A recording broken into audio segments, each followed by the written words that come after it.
দুর্বার গতিতে ধানের শীষকে ডুবিয়ে পাকাকে উদ্দিন করা হবে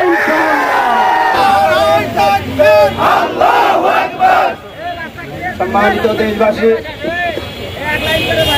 খুব বিনয়ের সাথে আপনাদের কাছে আমি তিনটি বিবেকের কাছে প্রশ্ন রাখতে চাই। আজকের আমাদের প্রিয় ভাই সোহাগ ভাইয়ের শহীদের সাথে আমাদের এই জায়গায় খুশি ওঠার কারণটা কি?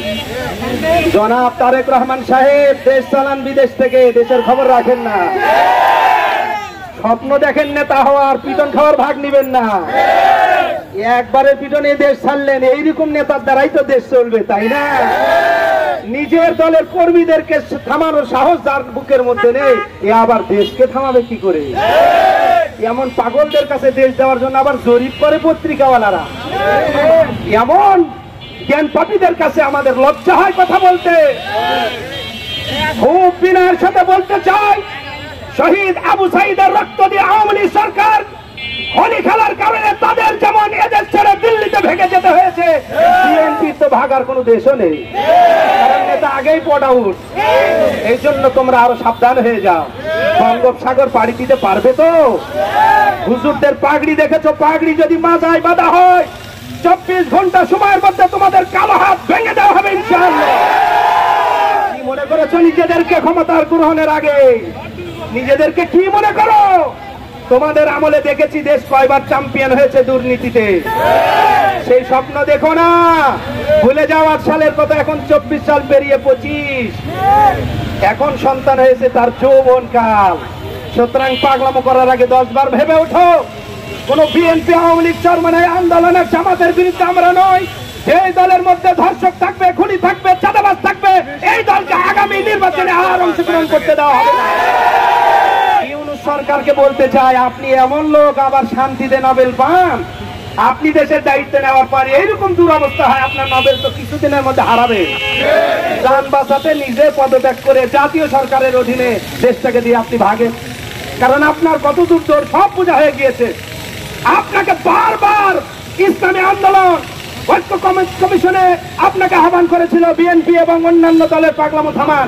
আপনি মেয়ে মানুষের মতো জবাব দেন, একটা দলের কাছে আমরা ব্যর্থ। আপনি ব্যর্থতে দায়িত্ব আছেন কেন?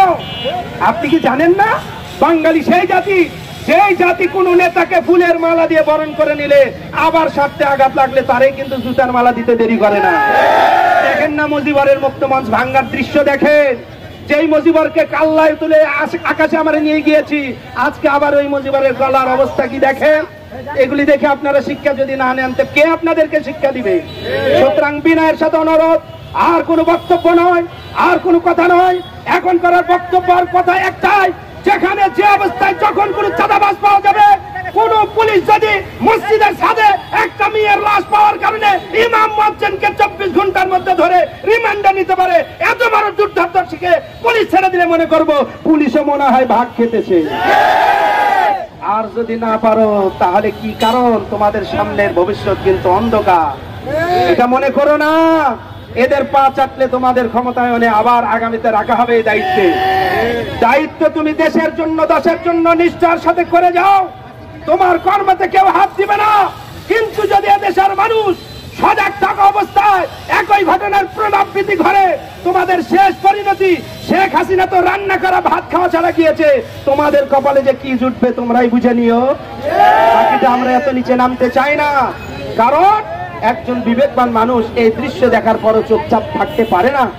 কিন্তু কেন বিএনপির পক্ষ থেকে এখনো পর্যন্ত এর সমুচিত জবাব দেওয়া হলো না আমরা জানি না। তারা কি ক্ষমতার জন্য এতটা পাগল হয়ে গিয়েছে? তাদের জন্য ক্ষমতাটা কি মূল দরকার ছিল? যদি ক্ষমতায় মূল হয় তাহলে এখনো তো সারা দেশে বিএনপির নেতা কর্মী বেশি, কালকেই তোমরা ক্ষমতায় বসে যাও। ভোট দেওয়ার দরকার কি, নোট দেওয়ার দরকার কি, এত কাহিনী করার দরকারটা কি? তবে শুনে রাখো, আগের চাইতে ইসলামী দলগুলি এখন অনেকাংশে শক্তিশালী, শুধু নয় সংগ্রামী পর্যায়ে তারা এক হয়ে আগামীর কর্মসূচিতে সকল ইসলামী দল এবং সমমানা দল নিয়ে যে কর্মসূচির ডাক দেওয়া হবে, সেই দুর্বার গতিতে ধানের শীষকে ডুবিয়ে পাকাকে উদ্দিন করা হবে ইনশাআল্লাহ। আর কথা না বাড়িয়ে আজকের এই ঘর্মগ্রস্ত অবস্থায় গরমের মধ্যে আপনারা কষ্ট করে সোহাগ ভাইয়ের জন্য যে রাজপথে দাঁড়িয়েছেন, আল্লাহ তার শহীদি রক্তকে কবুল করে এদেশের স্বাধীনতার বীজকে বপন করার তৌফিক দান করুন, ইসলামকে রাষ্ট্রীয় ক্ষমতায় নেওয়ার তৌফিক দান করুন। ওয়া মা আলাইনা ইল্লাল বালাগ। আসসালামু আলাইকুম ওয়া রাহমাতুল্লাহ।